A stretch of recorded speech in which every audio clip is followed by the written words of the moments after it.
Eso. Entonces ahora sí está grabando.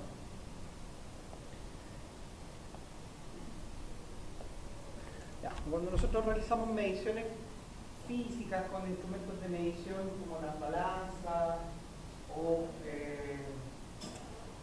las reglas, los metros, qué sé yo, algún tipo de espectrógrafo en el caso de mediciones de luz o cromatógrafo, qué sé yo, nosotros decimos este instrumento mide, ¿cierto? Y mide con un cierto grado de precisión, ¿ya? Que ese grado de precisión va a estar siempre ligado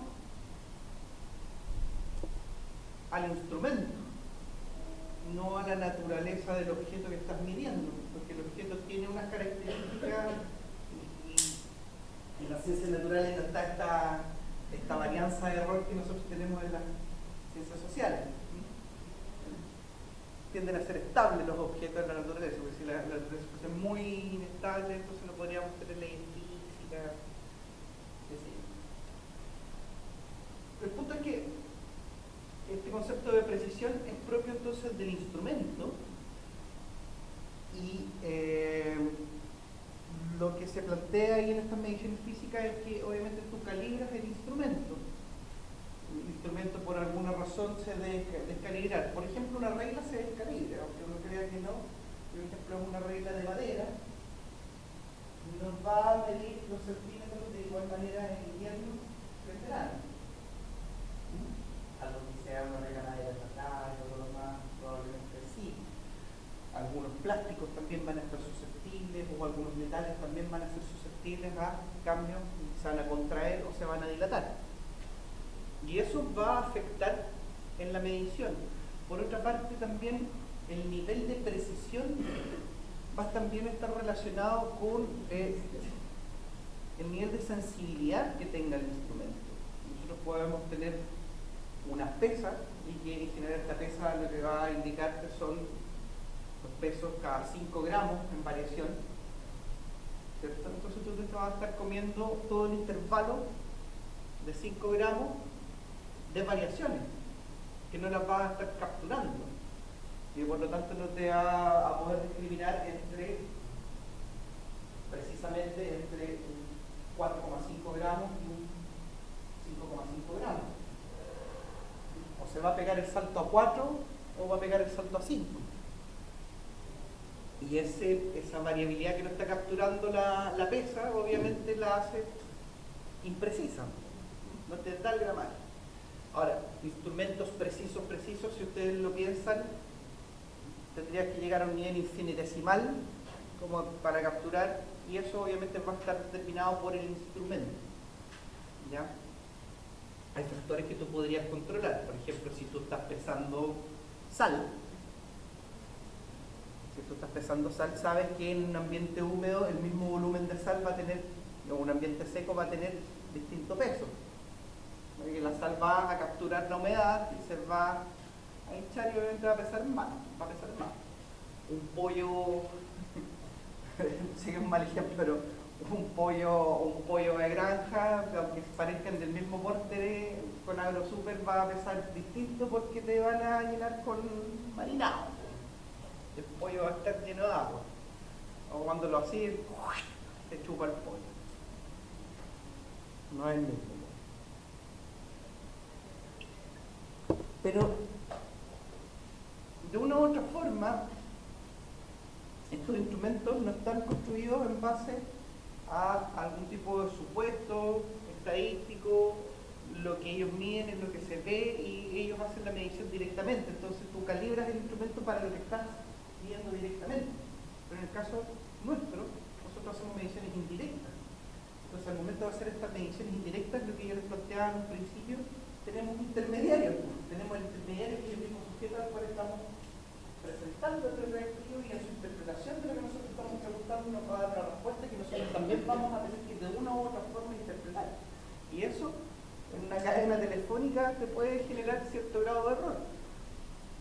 La certeza de que en realidad estemos preguntando lo que realmente queremos medir midiendo lo que realmente queremos medir, también se maneja un cierto grado de error. Entonces, ese porcentaje de error ya es, digamos, es tan incierto en su fuente que nosotros no podríamos hablar tan directamente de precisión como se habla en los instrumentos de medición física. Nosotros hablamos más de fiabilidad, confiabilidad, como una medida de consistencia, ¿ya?, en la medición.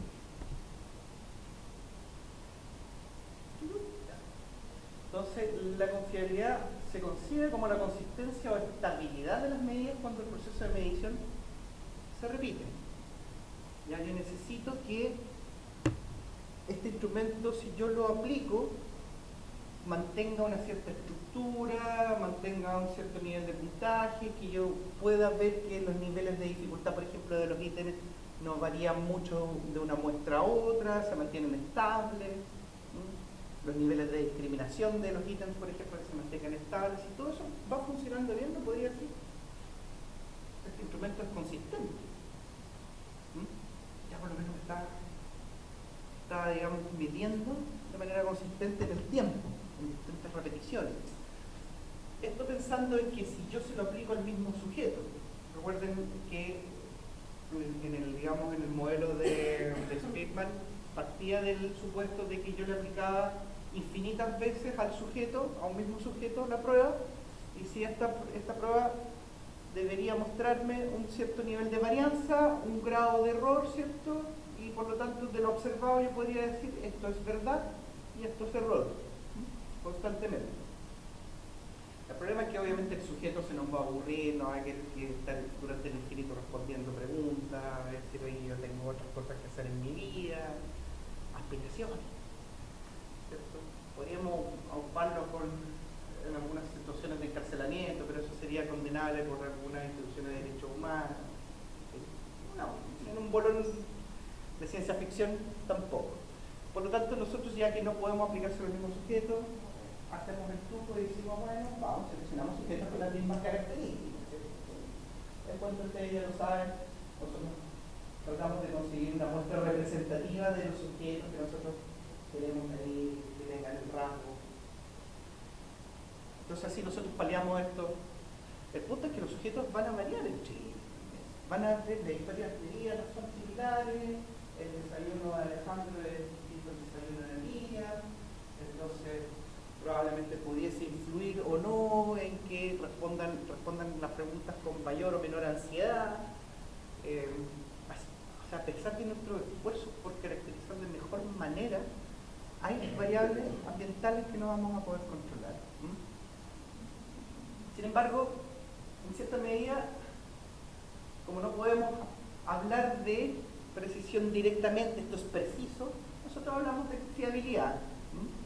Es algo así como no somos tan arrogantes hablando de precisión, y hablamos de fiabilidad porque al final de cuentas son muchas las fuentes de error.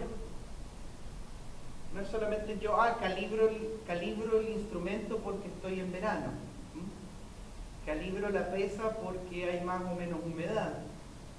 Hay un factor que yo tengo que considerar en mi brújula, que es el factor de corrección del norte geográfico, para poder interpretar el mapa. Acá no, las fuentes son muchas, y está tanto en el instrumento como en el sujeto. Y a la vez también incluso en nuestra propia definición de constructo. Eso ya tiene que ver más con la validez que con la precisión. Sin embargo, con una medición no podemos afirmar que un instrumento es fiable o preciso. La consistencia en el tiempo, sus mediciones permiten capturar la variación en el instrumento, lo que les decía. O sea, si el sujeto lo mantengo constantemente, voy a capturar las variaciones propias del instrumento. Propias del instrumento. O sea, voy a decir,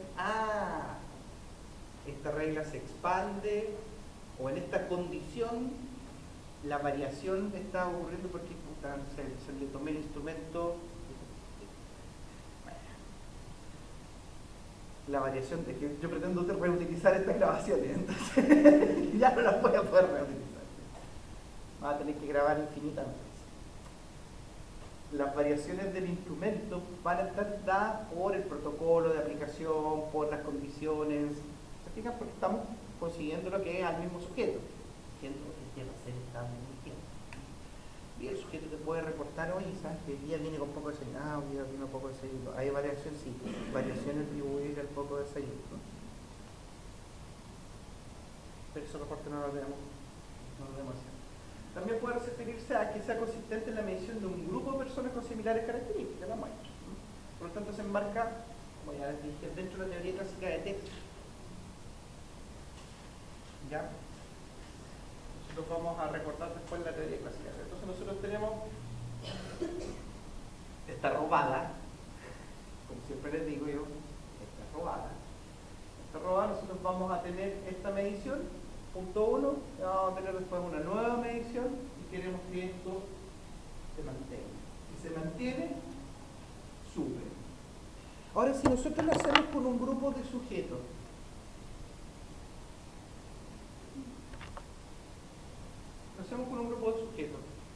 y medimos después este grupo de sujetos nuevamente, ¿es lo mismo que si midiera infinitamente el sujeto? Sí, podríamos decir que sí. Ahora, tiene que haber un cierto intervalo de tiempo. Ustedes deben haber oído hablar de eso, especialmente en las pruebas que tienen algún tipo de consecuencia, el desempeño del sujeto, que quieren evitar un efecto de cargo, digamos, en que la primera aplicación, el efecto de la primera aplicación influye en la segunda.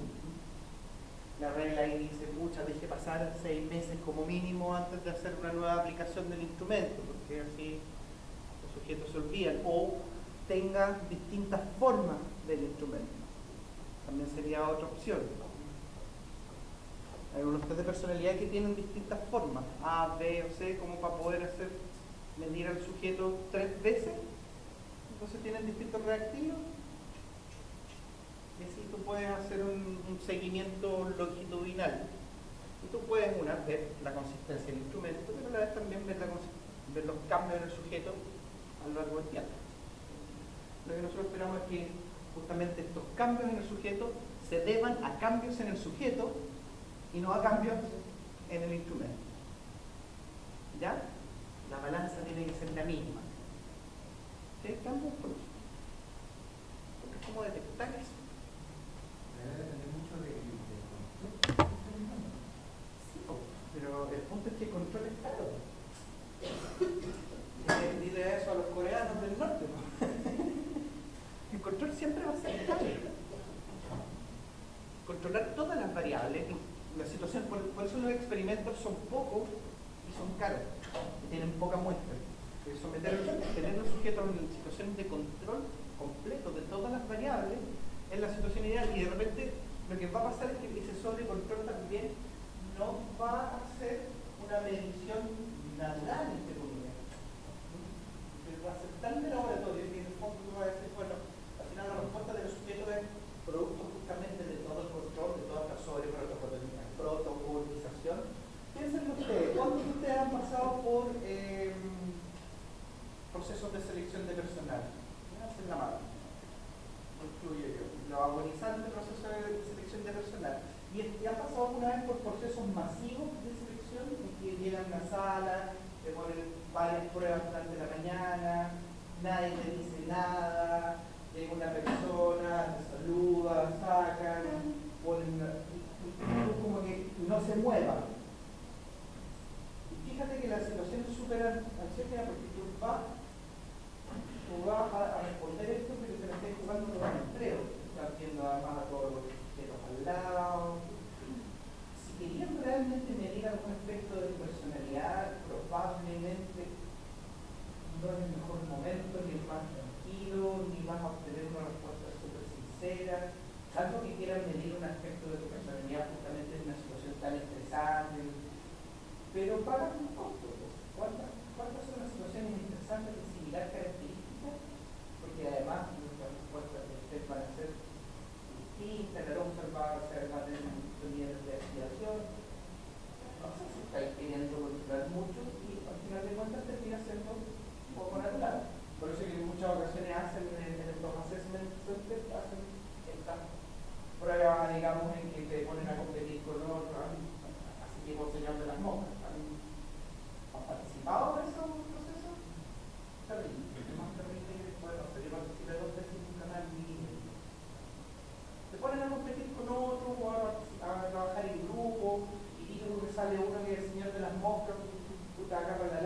y le da orden a los otros, yo soy el líder, no, yo soy el líder, y empiezan a agarrarse entre ellos en la mesa, compitiendo por las 500 cartas para ellos.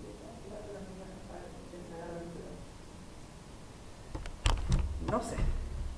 ¿Te fijas? Entonces, tú dices, depende del control, pero... el constructo. Yo te digo control.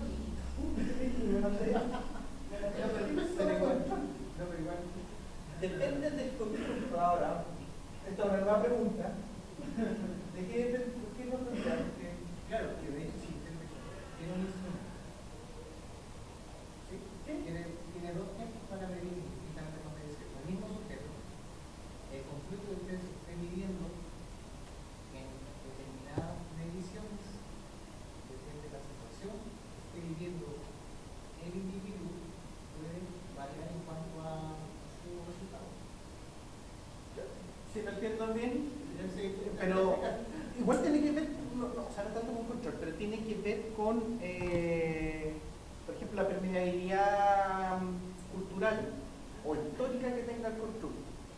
El constructo puede cambiar, la definición del constructo puede cambiar, por ejemplo, lo que vimos con la inteligencia, cómo se medía en un momento, después si ocupáramos, por ejemplo, los instrumentos de la craneología y midiéramos los cráneos para sacar un correlato sobre inteligencia, probablemente estaríamos un poquito desfasados en nuestra medición de la inteligencia. Y ahí obviamente que ese instrumento ya no sirve. Por eso es que justamente los instrumentos de medición en ciencias sociales, en psicología especialmente, tienen que estar constantemente evaluándose, recalibrándose, piloteándose, estandarizando. Temas de control. La de los fenicios es una manera de poder controlar en el fondo ese constructo estable. Ahora, eso tiene que ver mucho más, o sea, a pesar de que está relacionado con la fiabilidad, tiene mucho más que ver con la validez de constructo. ¿Ya? Si realmente lo que tú dices y declaras que estás midiendo, que vas a medir, realmente tu instrumento lo mide. No, yo digo voy a medir participación política. ¿Y cómo es eso? Bueno, los ciudadanos se congregan en una gran asamblea y obviamente a través de una votación a mano alzada escogen a los nuevos líderes del Consejo de Salve. El constructo ha cambiado un poquito la democracia. No va por ahí, compadre, creo que ha cambiado un poquito en los 2000, 3000 años. O sea, si el instrumento hubiera sido súper bueno en otra época. Y ahí la pertinencia, esa pertinencia se evalúa con la validez. ¿Ya? Aquí ya pasando esa prueba de validez en el constructo, lo que tú tendrías que ver es si sigue siendo fiable. Y si es variable, te está tirando una alerta de, oye, una de las posibles causas de esta variabilidad podría ser justamente un cambio, una variación en la definición del constructo. Pero hay otras fuentes también. La fiabilidad nos las va a detectar por justamente la imposibilidad que habíamos visto al principio cuando nosotros vimos esto. El problema estaba en esta parte de acá que no teníamos diablo idea cómo nosotros podemos particionarla y decir a dónde hay varianza relacionada con la medición, a dónde hay varianza relacionada con el instrumento, a dónde hay varianza idiosincrática que tiene que ver con el sujeto. Matemáticamente le digo, ¿cómo detectarlas? ¿Cómo particionarlas? Lo que puedo hacer es esperar a que exista presencia o ausencia y ir descartando. Pero en eso te puedes pasar midiendo erróneamente. Acá, justamente la van a pillar en todas partes, todos los libros lo ponen. Entonces te pone reliability y le va a salir este clásico. Entonces, la relación entre validez y confiabilidad. Confiabilidad, validez. Nosotros queremos apuntar aquí, en nuestra medición. Ahí estaría el constructo que estamos midiendo. ¿Ya? En este caso, acá es confiable, o sea, hay una consistencia en nuestros disparos o nuestros ítems, nuestros indicadores, el conjunto completo llamado test, de una u otra forma se agrupa en una zona, ¿ya? Y es consistente en esa zona. O sea, no solamente estamos hablando de que la confiabilidad debe entenderse como esta constancia en la medición, sino que también constancia entre los que están midiendo. Tú puedes tener 4 o 5 ítems que sean más o menos consistentes y uno que empieza a ser inconsistente. Y el indicador de confiabilidad te lo va a delatar. Ya vamos a ver eso más adelante, desde dónde viene esta detección de la inconsistencia, cuál sería más o menos la manera de poder guiarlo. Pero en este caso, el instrumento es confiable, es consistente, pero nos está apuntando directamente al constructo que dice medir. ¿Ya? Está en algo cercano, pero está con un problema de validez, entonces no le apunta al blanco. En este caso de acá tenemos bajo nivel de validez, o sea, no estamos dándole al blanco, y además de eso tenemos dispersión. Esto leerlo igual que un gráfico de dispersión. Entonces ya se van fijando cuál va a ser uno de los indicadores, cuál sería uno de los probables indicadores de confiabilidad. Si la confiabilidad, acá yo tengo confiabilidad porque están más o menos todos agrupados, y aquí yo en un patrón, aquí yo tengo más dispersión. ¿Cuáles serían las fuentes de esa dispersión? Ya no sé, sabemos que hay error, pero ¿cómo yo podría leerlas? ¿En qué estadístico me debería fijar como para poder si hay más o menos dispersión? Son varios ítems.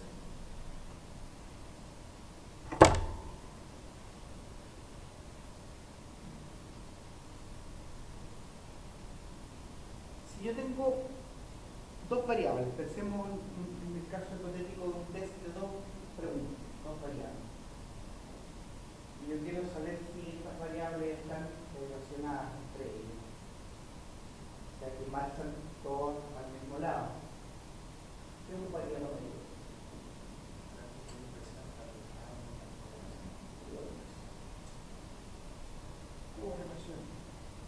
Acá los ítems están asociados entre ellos. No están midiendo el constructo que dicen, están midiendo otro constructo. Tendríamos que descubrir cuál es ese constructo porque funcionan súper bien con ese constructo, no con este.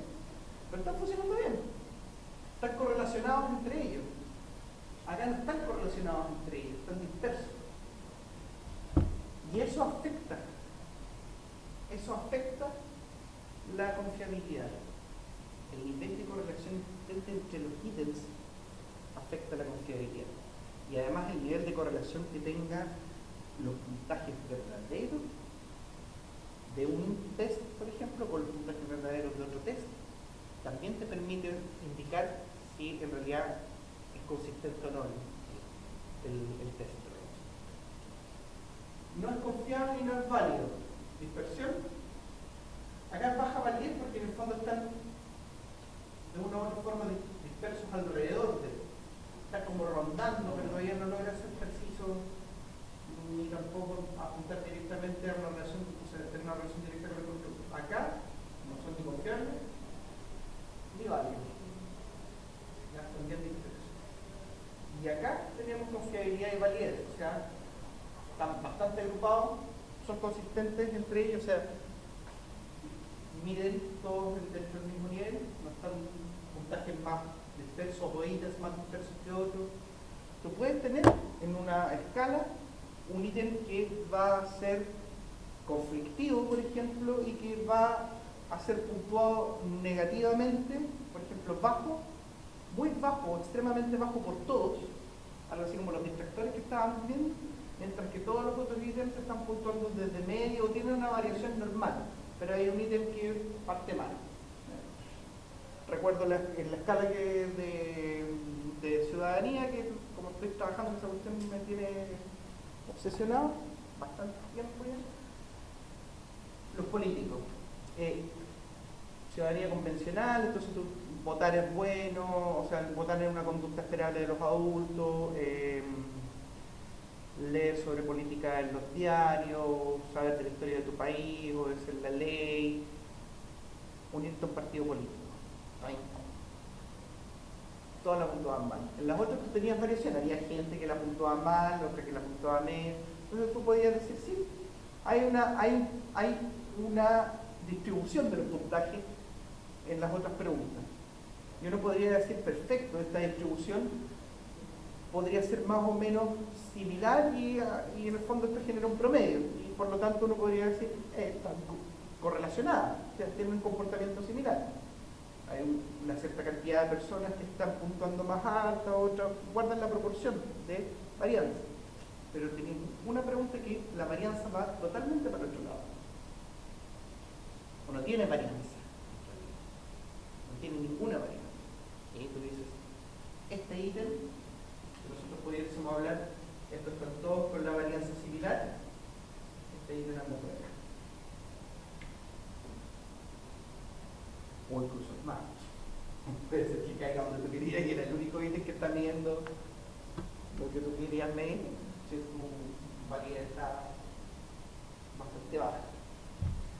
Pero va por ahí, ese es como un acercamiento gráfico del resultado. Ahora, nosotros podríamos tener el mismo instrumento en paralelo midiendo, ¿ya?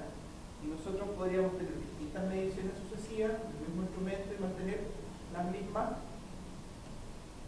los mismos resultados, la misma consistencia o las mismas correlaciones entre los ítems. Pero sin embargo nosotros acá estamos viendo que el comportamiento es mucho más errático, ¿ya? Y que en el fondo lo que yo esperaría como un resultado o una variación promedio, esta va cambiando con el mismo sujeto o con el mismo grupo de sujetos. Y una manera de poder comprobar también es justamente la consistencia en la medición de un instrumento y otro instrumento similar, ¿sí? O de formas paralelas. Comparar formas paralelas. Tú dices, escoges ítems y formas dos formas y mides. Otra forma es particionar una medición completa, una muestra completa, y particionarla. Entonces, si yo estoy capturando toda una dimensión con este grupo de ítems, con 10 ítems, yo lo que puedo hacer es tomar una muestra de 120 personas y después de eso partir 5 ítems superiores y 5 ítems inferiores y ver si mantienen el mismo grado de consistencia, las mismas correlaciones. Si las mantienen, quiere decir que incluso puedo permutar ítems. Y si realmente estos ítems están consistentes entre sí y están midiendo todos lo mismo, vamos a tener un comportamiento similar en las correlaciones entre ellos.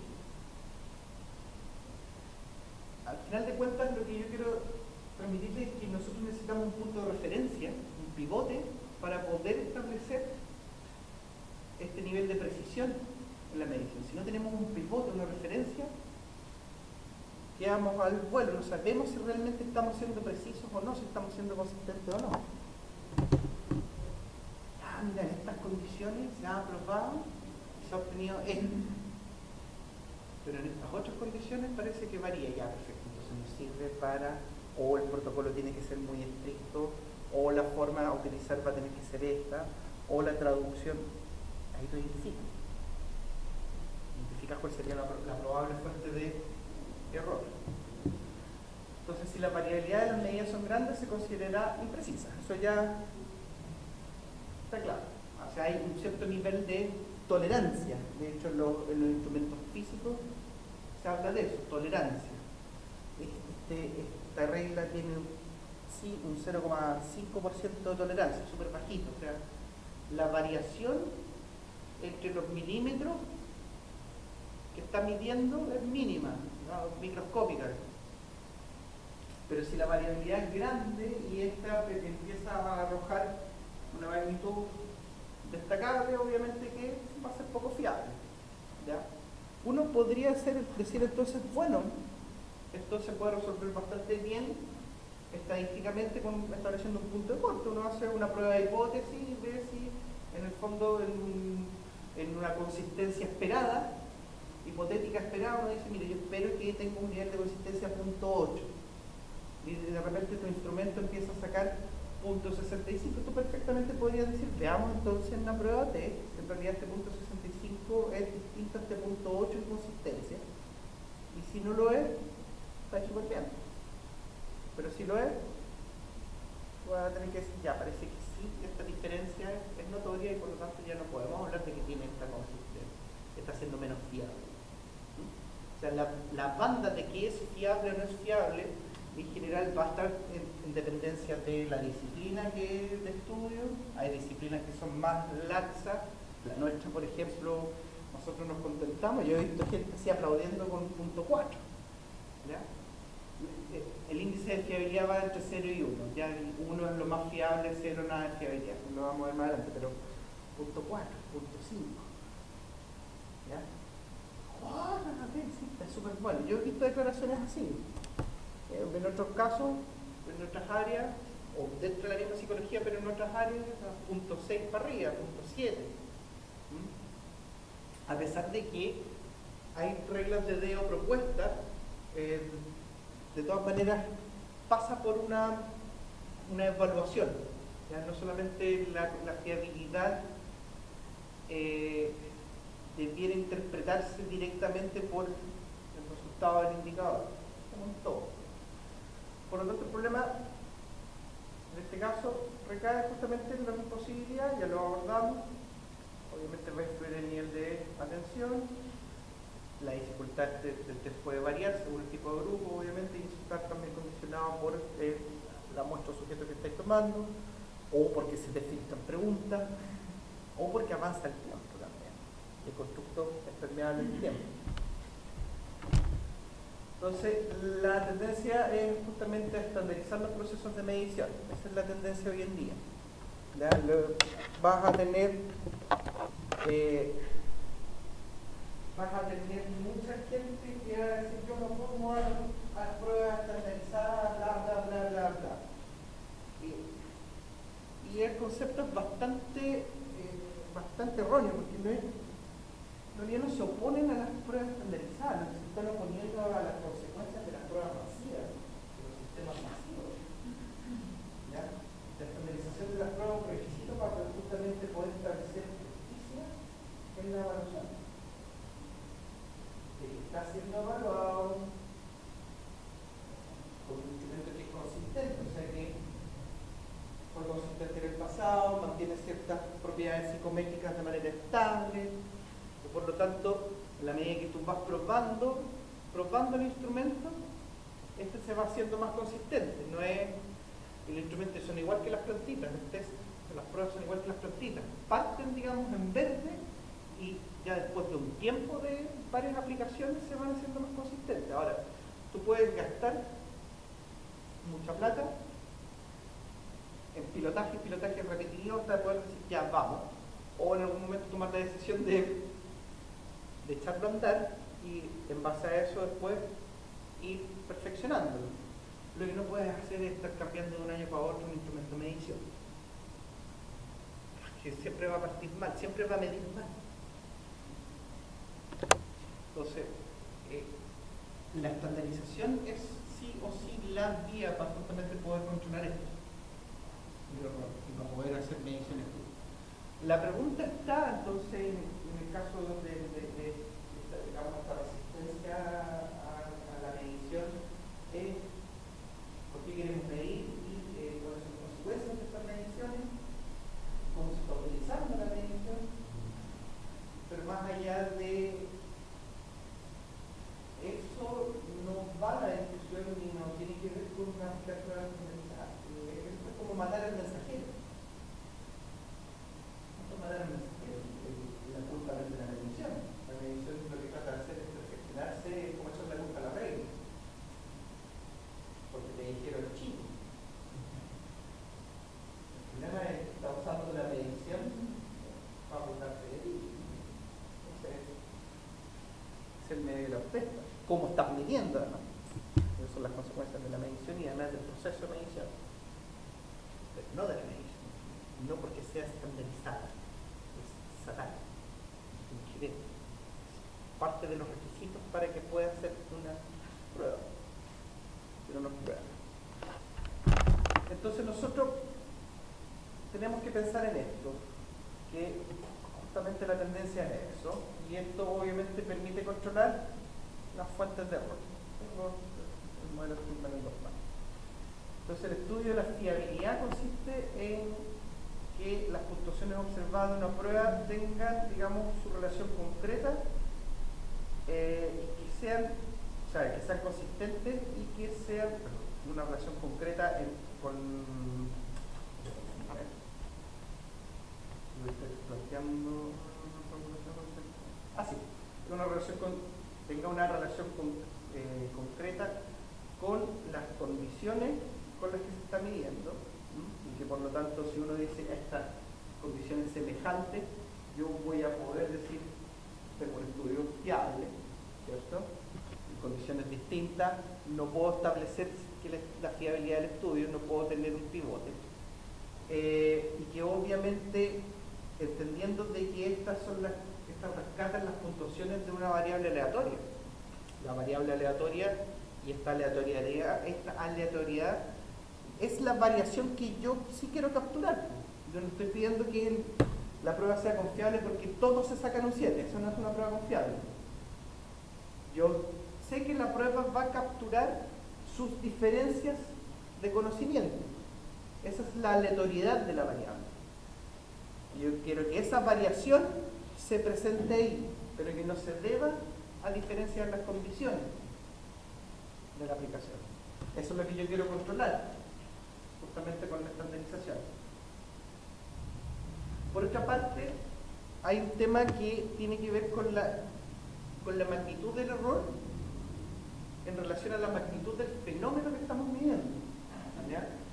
Si tú pesas sacos de papa, por ejemplo, yo puse sacos de papa o la receta de cocina, probablemente tu instrumento no va a ser sensible o tu margen de error no va a ser, digamos, magnífico, no va a tener una gran magnitud si es de 5 o 6 gramos. Pero los 5 o 6 gramos sí los vas a acusar en las diferencias en una balanza para recetas de cocina. Entonces, para ti va a ser obviamente sensible ese margen de error, esa imprecisión del instrumento, dependiendo del fenómeno que estás midiendo. Si tú tienes una balanza para recetas de cocina que tiene medida discreta de 20 en 20 gramos, no te va a servir. O piénsenlo ustedes, si una balanza para oro, dice que mi balanza pasa de 5 en 5 gramos. Pésimo. O sea, ya hay una pepita oro y no pesa nada, no, tu pepita no pesa nada. Hasta que le vendáis 6 gramos. Ahí cuando pesa 6 gramos, recién ahí te va a pesar 5 gramos. Vamos mal. Y ahí obviamente que sí tú vas a decir esto es impreciso, pero si tú estás pesando papas, oiga casero, ¿sabes qué? ¿Cómo se llama la puruña? Puruña se llama la cosa, la puruña está con truco, está pasada 4 gramos. Calibre el instrumento, ¿qué hace el viejito a calibre la cuestión con la puruña? Ahí está, pero mide 5 gramos. No tenemos centavos, señora. Nuestra moneda no tiene centavos. Entonces, obviamente que esto nos plantea un problema, porque si nosotros tenemos diferencias de escalas al momento de medir un fenómeno, ¿cómo podemos saber si algo es más o menos confiable? ¿Ah? ¿Cómo podemos comparar? ¿Cómo podemos valorar la magnitud del error? ¿Cómo podemos saber realmente a ciencia cierta si en realidad el instrumento de la receta de cocina, la balanza de la receta de cocina, a pesar de que se salte de medio en medio gramo, no de 5 en 5, todavía sea un margen de error bajo para esa balanza? La solución es estandarizar el puntaje. Llegar a una medida estándar, algo que nos permita decir un indicador, un anillo para poder gobernarnos a todos. Lo que nosotros vivimos haciendo desde hace más de 3 semestres, que es encontrar un estadístico que me permita agrupar, digamos, todo esto en un puro número y decir, y este número poder compararlo independiente del tipo de medida que usted tenga. En el caso de las correlaciones, por ejemplo, era repago. ¿Cuántos están asociados los kilómetros con los kilos. Mientras una sube, la otra baja, la variación entre ellas, todo. Y te daba un número que está entre -1 y 1. Y te decía para qué lado dispara, ¿cierto? Y con qué magnitud. Acá no pasa lo mismo. Necesitamos una medida estándar, una medida única, ¿no? Entonces obviamente que se construye un coeficiente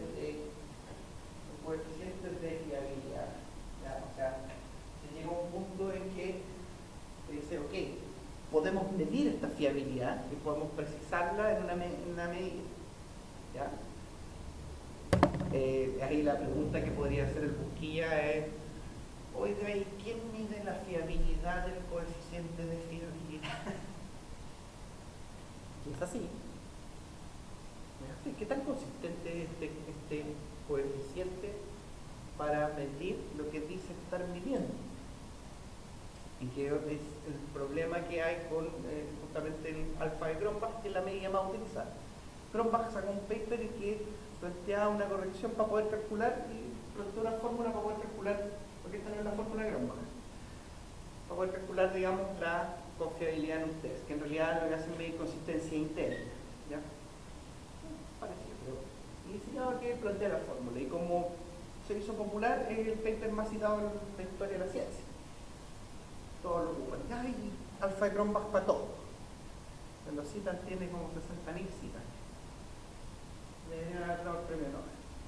Entonces, el error en la medición estaría expresado en las mismas unidades de medición de los objetos medios, y por lo tanto nosotros lo que tenemos que hacer es transformarlo en una medida estándar, ¿ya?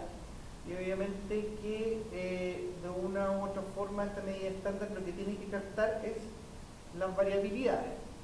Entonces lo que se propuso como un marco estadístico, pero esto es a nivel teórico, y si alguien se da cuenta en esta fórmula, esto es un coeficiente, ¿cierto?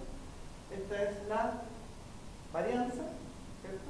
Porque la derivation estándar al cuadrado es la varianza de los puntajes verdaderos y la varianza de los puntajes observados. Y saca un coeficiente. Pero ya parte por un pequeño problema. No sé si alguien se da cuenta en la fórmula que pueda plantear el problema que tiene.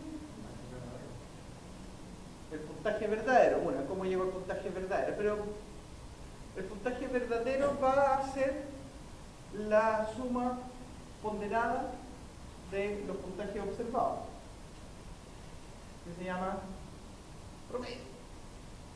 Recuerda eso, que el puntaje verdadero lo establecíamos como el promedio, que estaba centrado y en el fondo se pone en medio de las diferencias. No teníamos problema. Entonces el problema está así en que ¿qué pasa con el signo ahí? Con el símbolo. ¿Qué tipo de letra es? ¿Y qué alfabeto?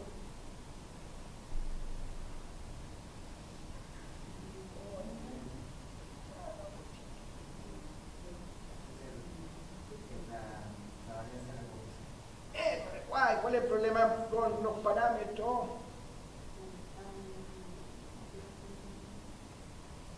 Pero ¿cuál es el problema con los parámetros? Nosotros estimamos los parámetros. Y los parámetros los estimamos con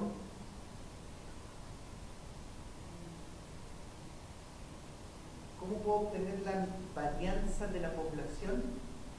Porque estas son las varianzas poblacionales de los puntajes verdaderos de la población y de los puntajes observados de la población. Acceder a la población, nosotros ya sabemos qué es, entonces tenemos que estimarlo. Y en el momento de estimarlo, ya estamos metiendo en un intervalo. Tú haces la estimación de un intervalo de confianza tanto para la desviación estándar o la varianza como para las medias. Estimándolas por error. Tienen algunas correcciones y todo, y puede llegar a alguna aproximación de ello. ¿Ya?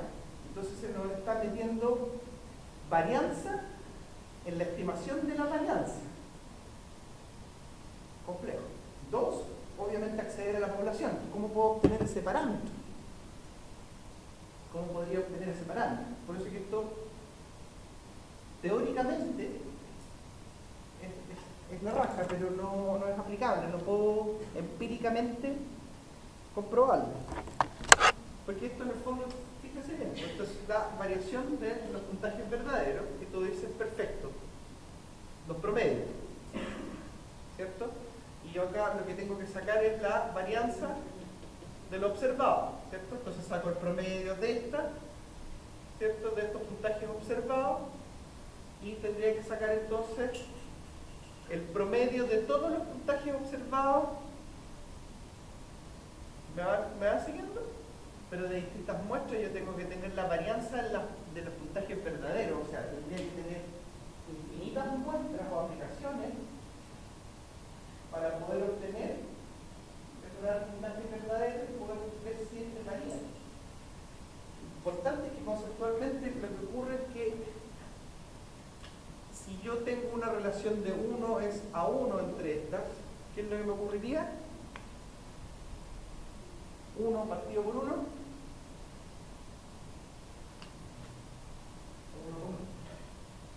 1 partido por 1 es 1. Fíjense bien, la variación de este es igual a la variación de esta. Es homóloga, ¿cierto? ¿Qué quiere decir eso? Que el puntaje verdadero es igual al puntaje observado. Por lo tanto, ¿quién se va para la casa? El error. En la situación perfecta, si las variaciones son similares, estoy observando lo mismo.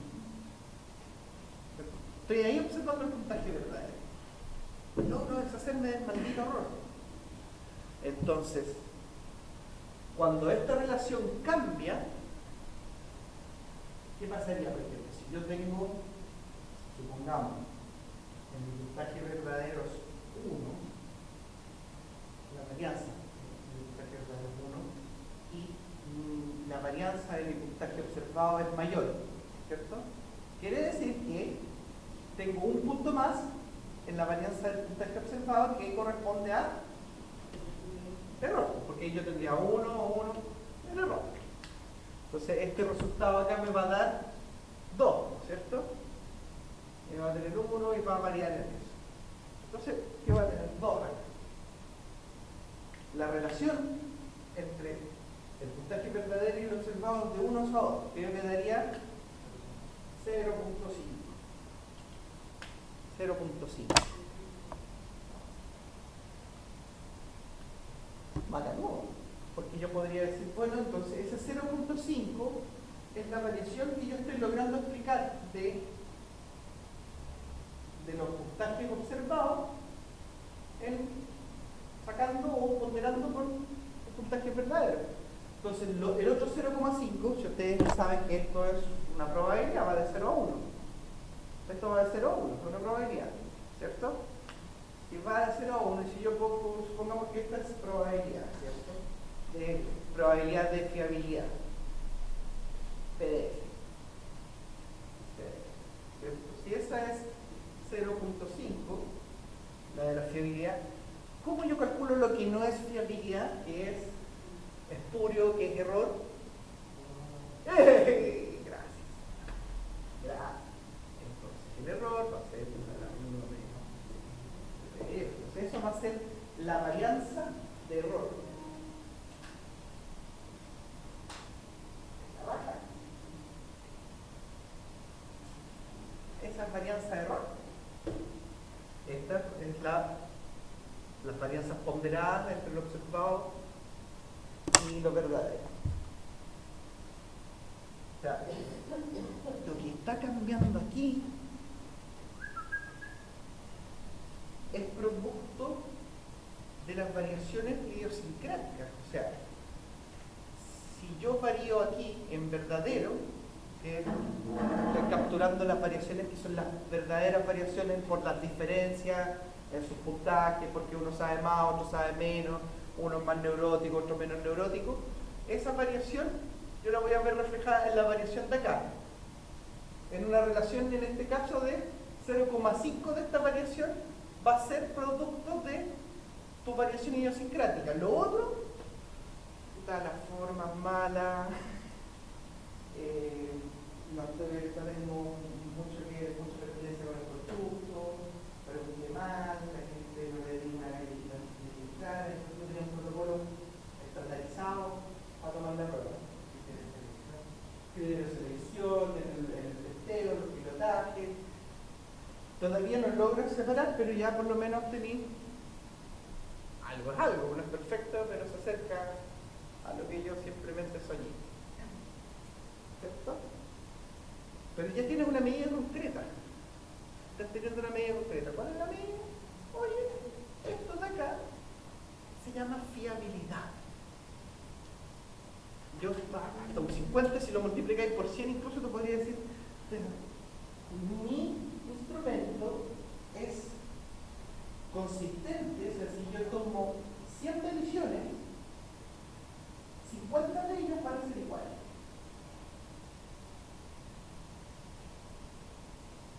No porque tengan los mismos puntajes, ¿entiendes? Va a capturar las variaciones entre ustedes, pero va a capturar las variaciones de ustedes propios.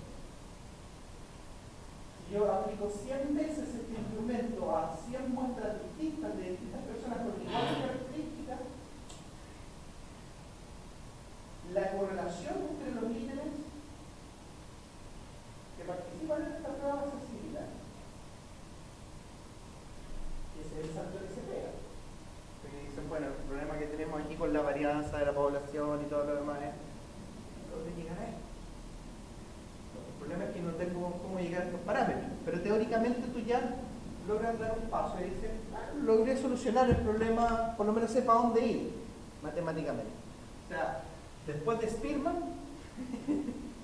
viene esto.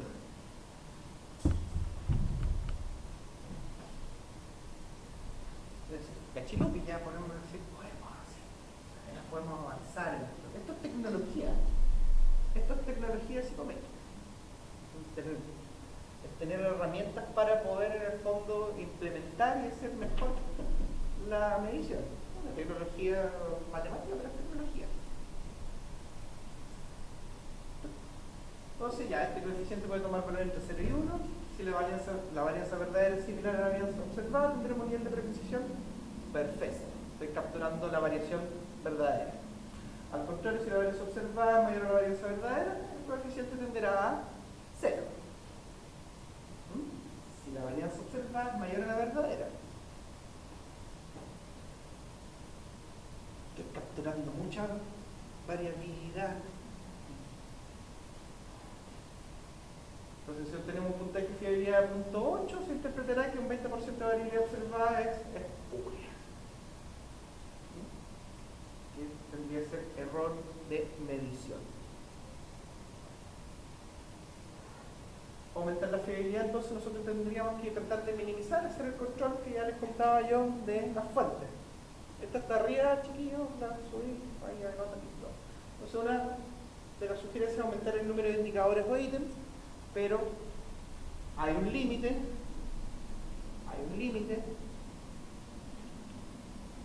¿Cuál sería, por ejemplo, un límite intuitivamente de aumentar el número?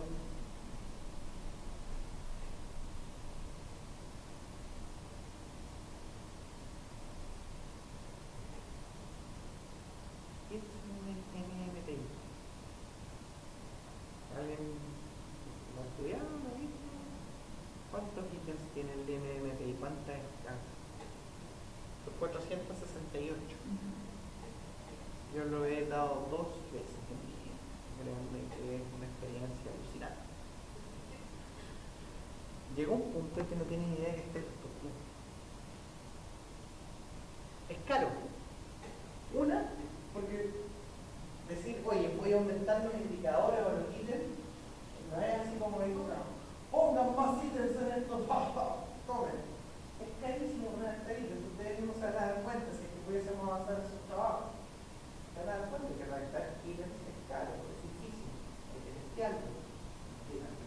Para que sea preciso, ustedes vieron de 40 ítems se requiere el carteo, una porrada de ítems testeados. Entonces no pueden llegar y decir, voy a aumentar el número de indicadores. Hay un límite que tiene que ver con el costo de esto, pero además ocurre lo siguiente. Aumentar el número de indicadores lo que hace también es alterar tu confiabilidad, te la enmascara. ¿Pero cómo? Te la enmascara. Piensen en ello.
tengo una prueba que tiene muchos ítems,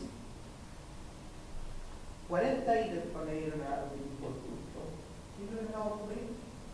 Que yo puedo calcular el índice de confiabilidad por la fórmula de Cronbach, que se las adelanto, pero en el fondo para que efectivamente la tengan en consideración, es la correlación entre todos los ítems de una prueba, el promedio de la correlación entre todos los ítems de la prueba, pero la correlación tú la sacas bivariada. Entonces tú tomas una matriz de correlación, yo no se lo he contado, tomas una matriz de correlación de todos los ítems, tomas todas las correlaciones y le sacas el promedio.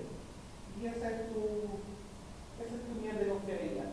¿Qué es lo que te pasaría entonces si tú construyes el alfa de Cronbach con 40 preguntas y tienes 5 de tratamiento, nada que ver con el contexto? No se va a enterar de la confiabilidad.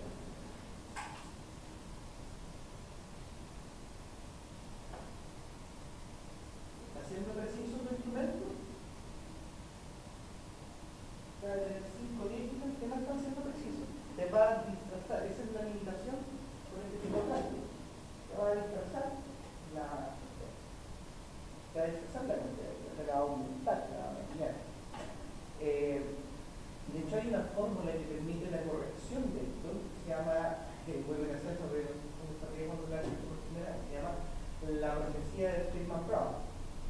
La profecía se llama así, la fórmula de la profecía de Spearman-Brown, porque realmente esto es profética. Lo que hace es que toma un test y, considerando su nivel de confiabilidad, calcula la cantidad de ítems óptimos como para poder decir vas a lograr aumentar o reducir la fiabilidad que tiene. Entonces te permite en el fondo proyectar la cantidad de ítems que tú necesitas y no pasarte y decir, oh, voy a poner 120 ítems. No, sabes que mira, con 2 ítems más es suficiente.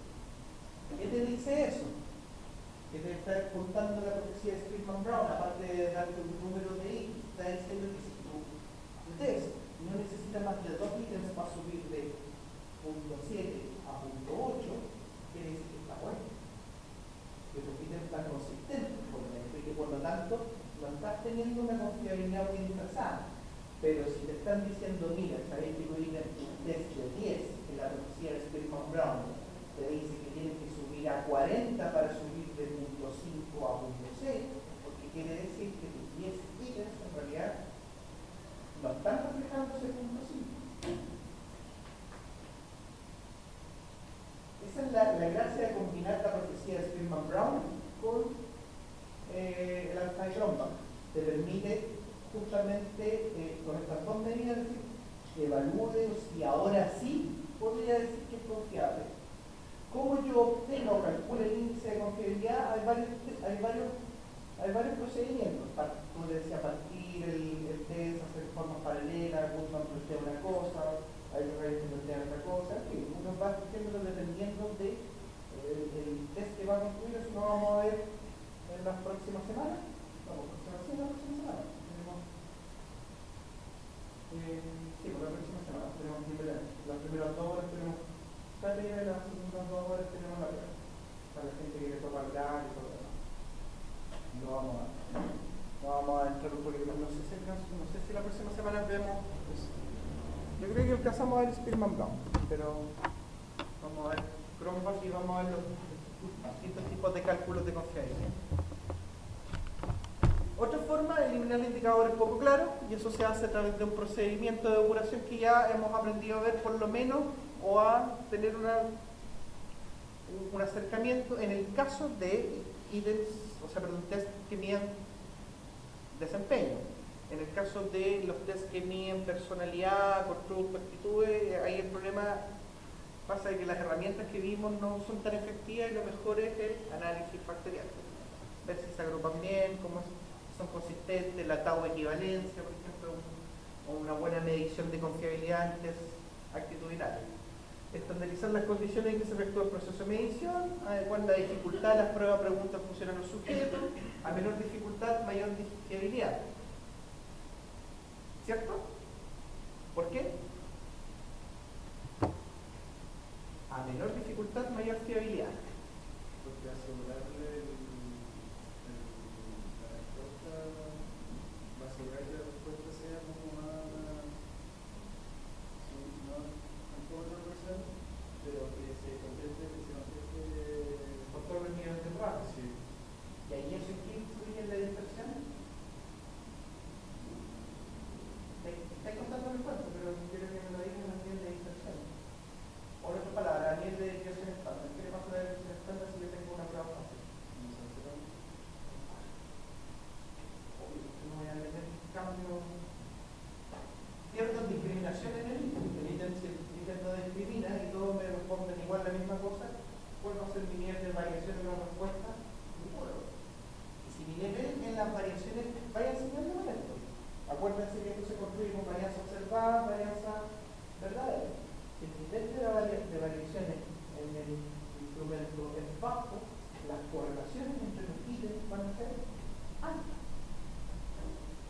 ¿cómo va a estar mi fiabilidad? Entonces también tienes ahí otra manera de, en el fondo, confundirte si tú te basas en la fiabilidad solamente como para poder hacer la evaluación del test.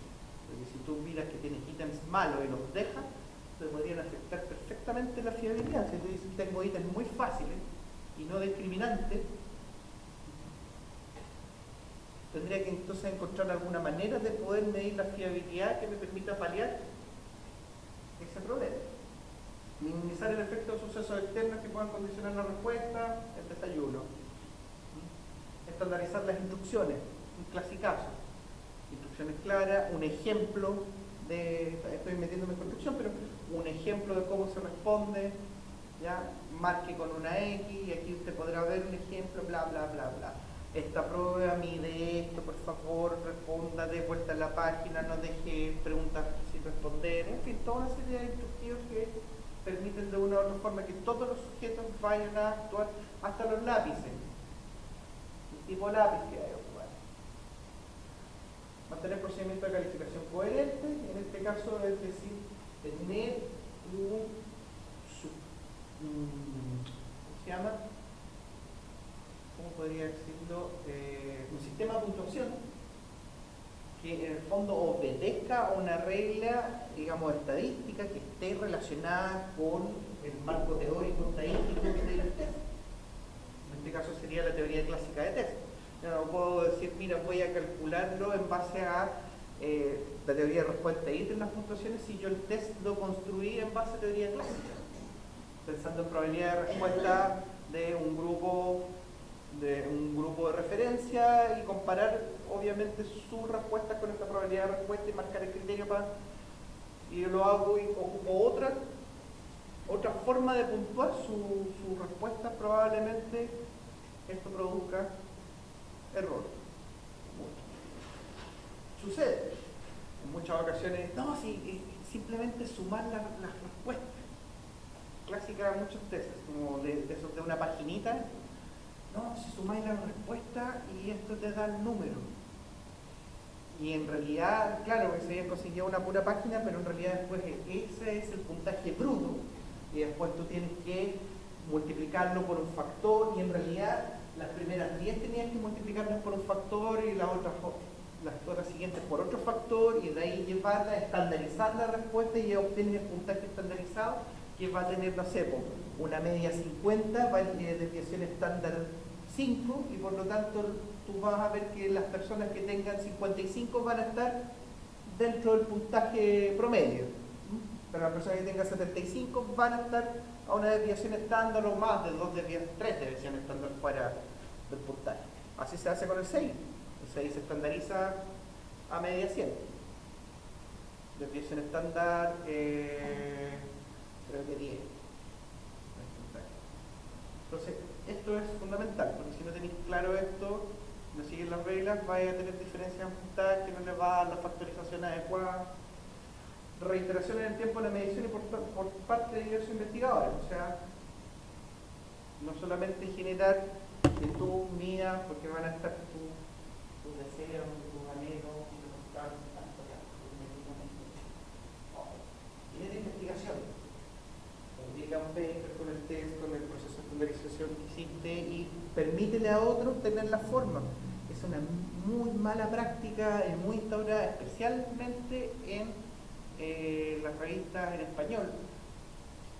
Dan cuenta del proceso de estandarización, publican y no publican la forma o se guardan el proceso de puntuación. Entonces uno va a buscar y dice, oye, voy a replicar el test, voy a replicar la medición para poder en el fondo generar más investigación con esto y darle más consistencia.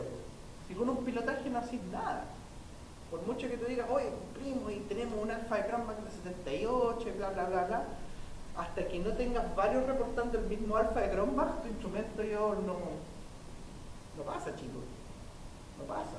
Tiene que haber más investigación. Pero si tú vas a estar cerrando la puerta, ¿y por qué ocurre eso?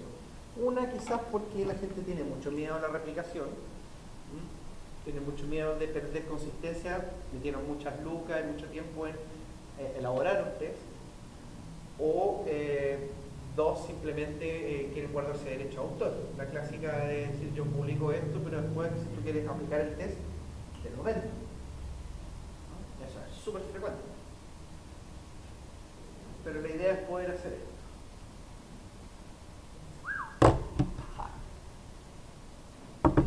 Yo voy a hacer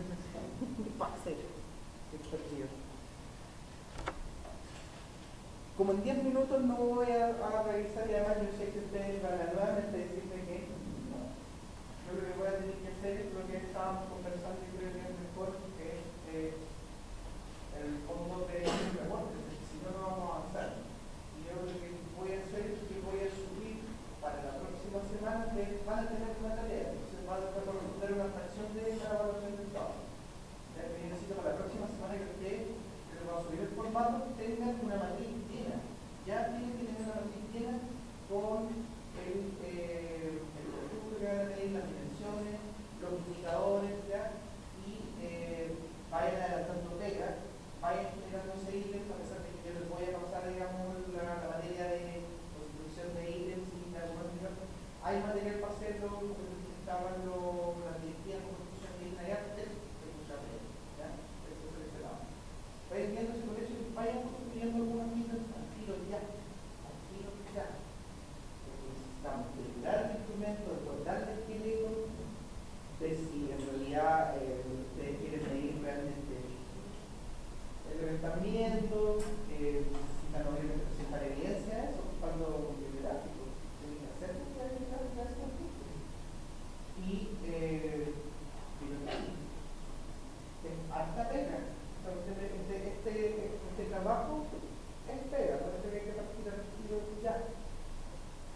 Así que les voy a subir la matriz y esa, si nadie supone, bueno, son los que están presentes, por eso se quedaron esta tarde. Igual lo voy a poner en aviso del profesor, pero yo le voy a dar una ponderación, porque tú no sé, pues va a corresponder a 1 o 2% de la nota final del trabajo escrito. Porque si no los latigueo, chiquillos, no van a avanzar. Y nos van a dar el tiempo y ustedes van a llorar después. No va a ser yo, van a llorar ustedes. Nos vemos, que estén muy bien. Buen fin de semana. El mío empieza ahora.